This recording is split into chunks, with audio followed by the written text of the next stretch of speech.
शिवाय। श्री शिवाय नमस्तुभ्यं। श्री आदिशक्ति पार्वती माताये नमः। श्री विघ्नेश्वराय नमः। श्री लक्ष्मी नारायणे नमः। श्री सरस्वती ब्रह्माय नमः। श्री सियारामे नमः। श्री रामदास हनुमाने नमः। श्री राधेश्यामे नमः। हे शिवजी, તમારી કૃપાથી હું આ શિવ પુરાણ વાંચી રહી છું અને મારી મમ્મી, બેન તથા તમામ શ્રોતા આ શિવ પુરાણ સાંભળી રહ્યા છે।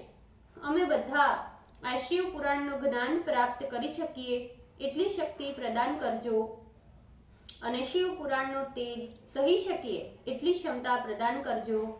હે વિઘ્નેશ્વર ગણપતિ બાપ્પા, તમે શિવ પુરાણના વંચનમાં આવતા તમામ વિઘ્ન હરજો। हे कृष्ण मनोहारिणी राधा जी, हे श्याम सुंदर, हे सिया राम जी, हे रामदास हनुमान जी, तमे शिव पुराण सांभळवा जरूर पधारजो अने मारा हृदयमां स्थान ग्रहण करजो। ओम नमः शिवाय। श्री शिवाय नमस्तुभ्यं। द्वितीय संहिता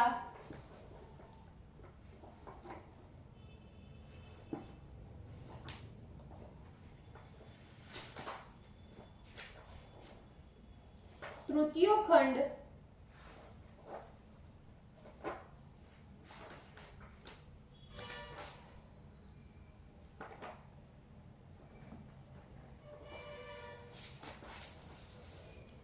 एकादश अध्याय शिव से हिमालय की वार्ता, पेज नंबर 493।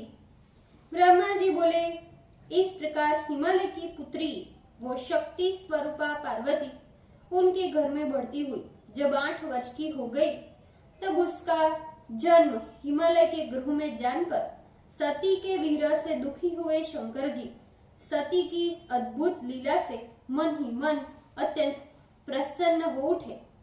उस समय लौकिक गति का आश्रय कर वे अपने मन को समाहित करने की इच्छा से तपस्या करने का विचार करने लगे।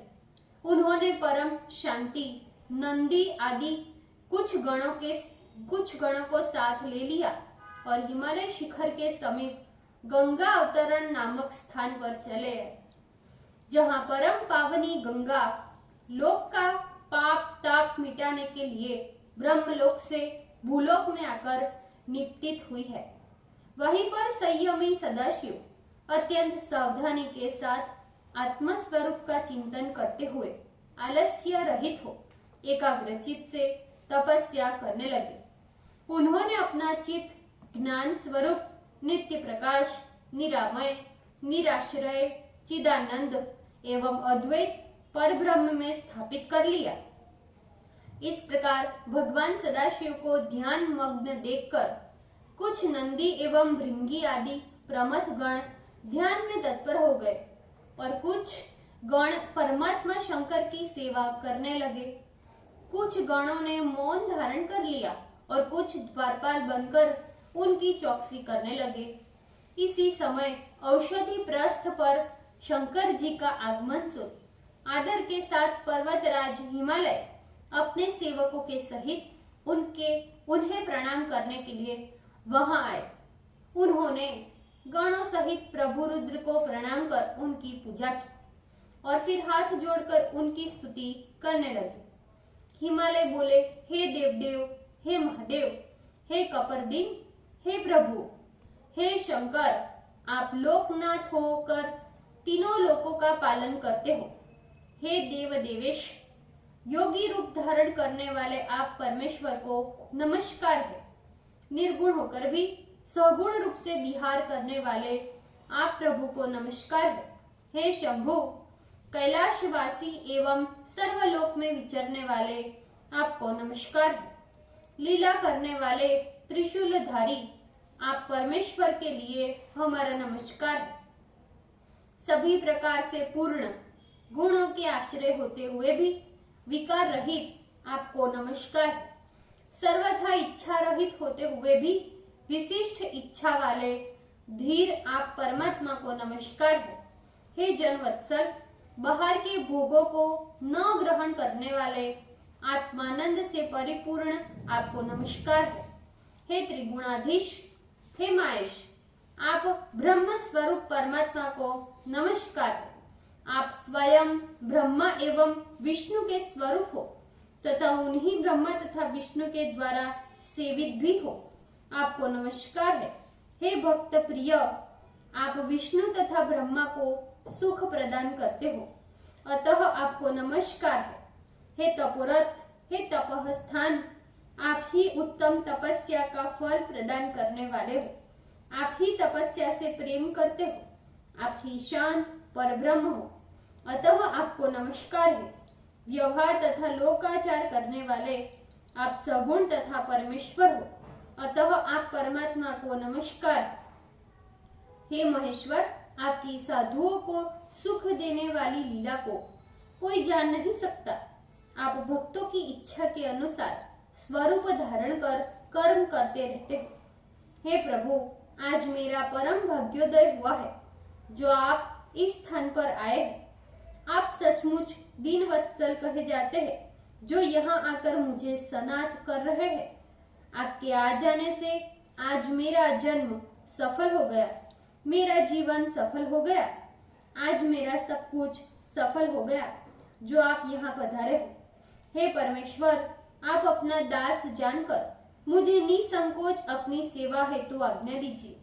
हे महेश्वर, मैं अनन्य बुद्धि होकर आपकी सेवा करूंगा। ब्रह्मा जी बोले, महेश्वर ने पर्वतराज हिमालय के वचन को सुनकर किंचित मात्र अपनी पलकों को खोलकर सेवकों के सहित गिरीश को अपने सामने देखा। तब जगतपति भगवान शंकर कुछ हंसते हुए की तरह ध्यान योग में स्थित हो बोले, हे गिरिराज, मैं एकांत में तपस्या करने के लिए तुम्हारे परोक्ष में यहाँ आया हूँ, अतः आप ऐसा कीजिए कि जिससे मेरे सन्निकट यहाँ कोई न आवे। तुम बड़े महात्मा हो, तपस्या के स्थान हो और देवता, राक्षस, महात्मा तथा मुनियों को सदैव आश्रय देते हो। ब्राह्मण, क्षत्रिय तथा वैश्य आदि द्विजाति गणों के वासस्थल हो एवं गंगा के द्वारा नित्य पवित्र रहते हो। तुम सदा परोपकारी तथा पर्वत मात्र के स्वामी हो। हे गिरिराज, मैं तुम्हारा आश्रय लेकर जितेंद्रिय हूँ। इस गंगा अवतरण नामक स्थान पर सहप्रेम तप करूंगा। अतः हे पर्वतराज, जिस प्रकार मेरा तप निर्विघ्न चलता रहे वैसा कोई यत्न करो। हे पर्वतराज, यही मेरी सर्वोत्तम सेवा है। अब तुम प्रसन्नता से अपने घर जाओ और मेरी तपस्या में किसी प्रकार कोई विघ्न न पड़े वैसा यत्न करो।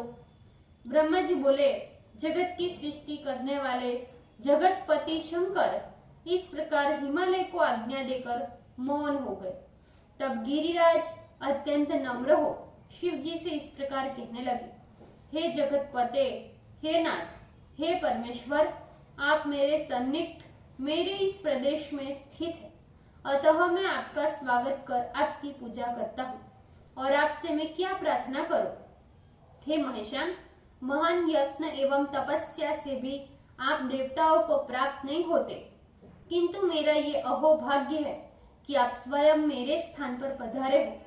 मेरे समान आज कोई भाग्यवान एवं पुण्य आत्मा नहीं है जो आप स्वयं मेरे पृष्ठ पर तपस्या करने के लिए पधारे हो। अहो, ये मेरा बड़ा भाग्य है। हे परमेश्वर, मैं तो अपने को देवराज इंद्र से भी बढ़कर मानता हूँ, जो गणों सहित आपने यहाँ पधार कर मुझे अनुग्रह का भाजन बनाया है। हे देव, आप स्वतंत्रता पूर्वक निर्विघ्न इस स्थान पर तप कीजिए। मैं सब प्रकार से आपकी सेवा करूंगा। हे प्रभु, मैं सर्वदा ही आपका दास हूँ। ब्रह्मा जी बोले, हे नारद, गिरिराज इस प्रकार कहकर बड़ी शीघ्रता से अपने स्थान को चले आए और उन्होंने बड़े आदर के साथ सारा वृतांत अपनी प्रिया मैना को सुनाया। और हे नारद, हिमालय ने अपने सेवकों तथा परिवार के लोगों को भी बुलाकर कहा, आप लोगों में से कोई भी आज से गंगा अवतरण की ओर न जाए, यही मेरी आज्ञा है और इसे सबको माननी पड़ेगी। ये मैं सत्य कहता हूँ। यदि मेरी आज्ञा का उल्लंघन कर कोई वहां जाएगा तो मैं उसे अवश्य दंड दूंगा। हे मुने, इस प्रकार अपने सभी सेवकों तथा परिजनों को समझाकर शैलराज ने जैसा सुंदर यत्न किया था उसे सुनो। अब मैं तुमसे कहता हूँ। ओम नमः शिवाय। श्री शिवाय नमस्तुभ्यम। ભૂલચૂક માફ કરજો શિવજી, કૃપા રાખજો। આજના શિવપુરાણના વંચનનું પુણ્ય મને પ્રદાન કરજો શિવજી। ઓમ નમઃ શિવાય। શ્રી શિવાય નમસ્તુભ્યમ।